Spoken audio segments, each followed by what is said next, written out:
I'm Dr. David Hill, and today we're going to be talking about an infant with eye discharge. Which infant? I don't know. You pick one.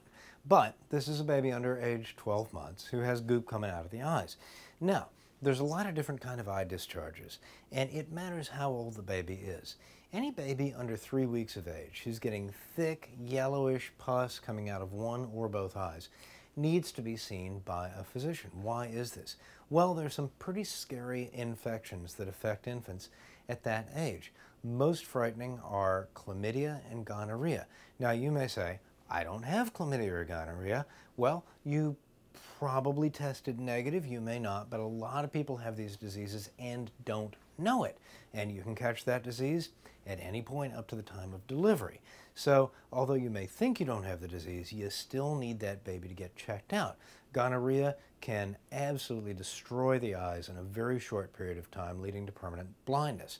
Chlamydia is not as destructive, but it causes a systemic infection that may include pneumonia and needs to be treated with antibiotics not just in the eye, but taken by mouth or sometimes even by IV if it's present.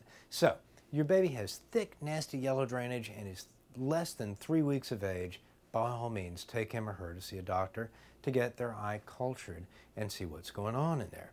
Now, what if your baby doesn't have thick, yellow, nasty discharge, but just has some mucus or water?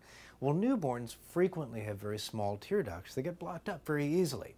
What you can do is try to massage the tear duct a little bit and use a warm, moist washcloth to help open the eye and help the baby become more comfortable. You may have to do that repeatedly over the first year of life as those tear ducts grow large enough to carry the tears successfully down into the nose. Now, rarely, when that persists beyond a year of life, babies actually need surgery to open up those tear ducts. It doesn't happen very often, but your baby's doctor might ask an eye doctor to help determine whether that's going to be necessary. Now, what about babies who are greater than 3 months of age and are getting eye goop? Still the same basic rules. If the eye goop is thick, yellow, nasty pus, the doctor's probably going to want to prescribe an antibiotic for that. But there are some real red flags you want to look for.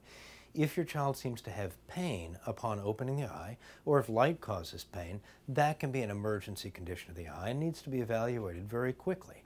Likewise, if there's redness or puffiness of the lids themselves, that can suggest a very serious infection of the tissue around the eye and also needs to be immediately evaluated. So, talking about eye drainage in infants, I'm Dr. David Hill.